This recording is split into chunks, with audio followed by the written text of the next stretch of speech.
Olá! Um crítico de arte já disse que ela é como as Minas Gerais.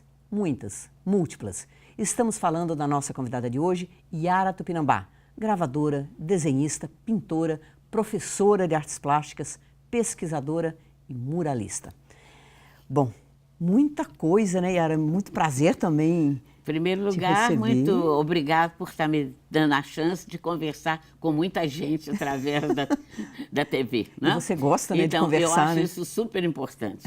E também falar sobre um assunto que é sempre em torno da minha vida, eu sempre fico girando em torno desse assunto. E que começou cedo, né? Porque eu vi, você com 17 anos, você começa a trabalhar na Caixa Econômica, acho que parece que datilografando, ficou lá mesmo. 2 anos. É.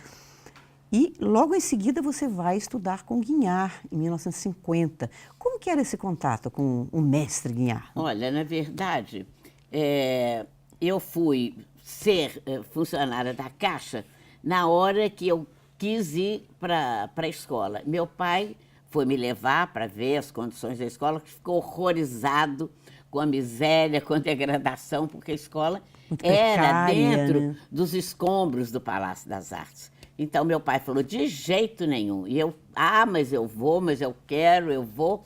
Então, para fazer isso, eu falei, não, então eu vou ter que ter um dinheiro para sair de casa, porque eu quero fazer. Então, eu fui trabalhar na Caixa, sempre muito hábil com bater com os dedos. Então, eu fiz o concurso, passei e fui chamada. Daí, logo eu pude sair, cheguei em casa e falei, agora eu sou funcionária pública, eu posso ir estudar. E o Meu Guignard? pai não teve jeito. O Guignard era uma figura icônica já naquele tempo que eu entrei em 54. Ele já era uma figura icônica porque ele tinha começado a carreira dele aqui quando o Juscelino chamou, em 40. E ele veio em 44, ele começou a dar aula. Naquele tempo, era no Imaco, que tinha ali para uma turma que seria o primeiro grupo do Guignard, os primeiros alunos, porque são as 2 gerações. Então, quem era essa primeira geração? Maria Helena Andrés, Marcilés, Petrônio Bax, Farnese Andrade.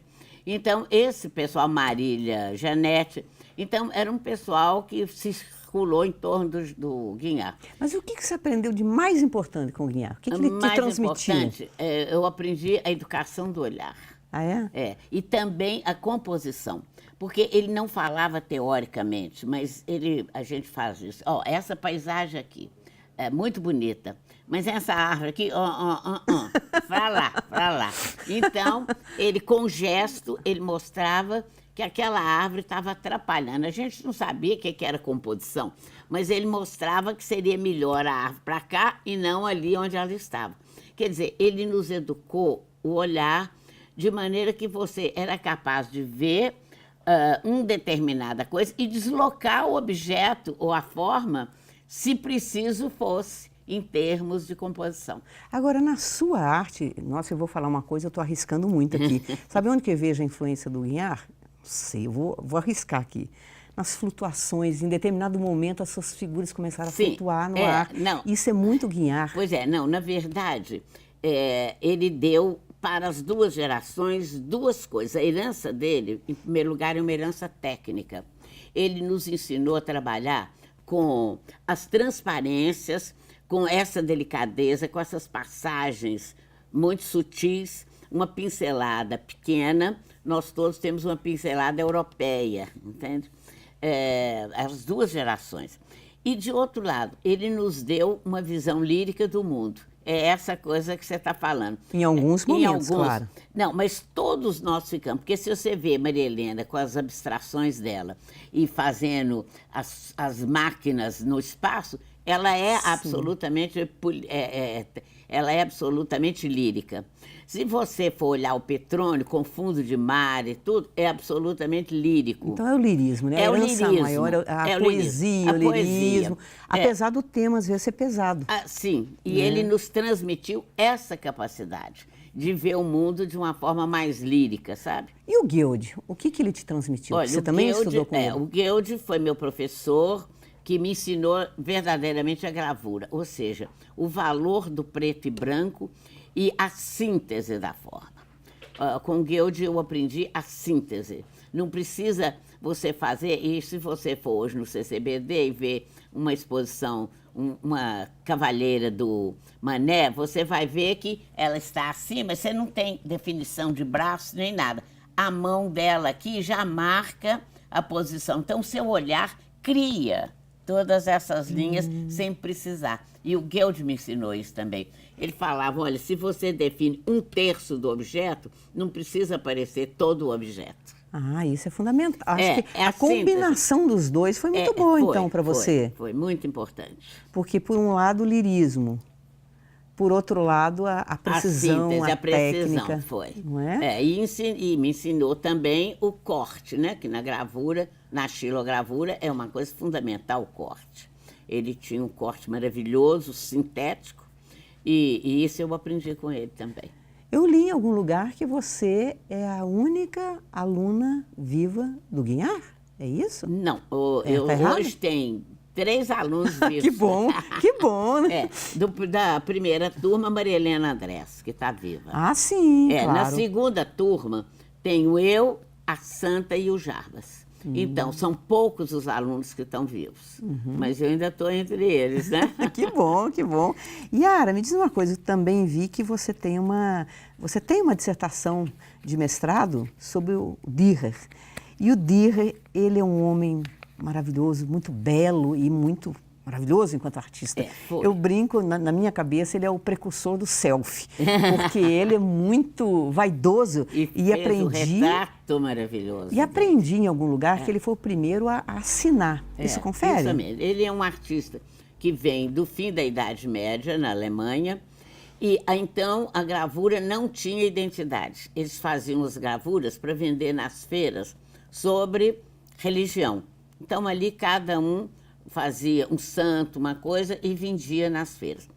Ele inovou, porque primeiro a gravura ali era muito linear, ou seja, bidimensional. E ele vem com um corte requintadíssimo, finíssimo, dando a possibilidade do claro e escuro. Entendeu? É escuro, claro, escuro.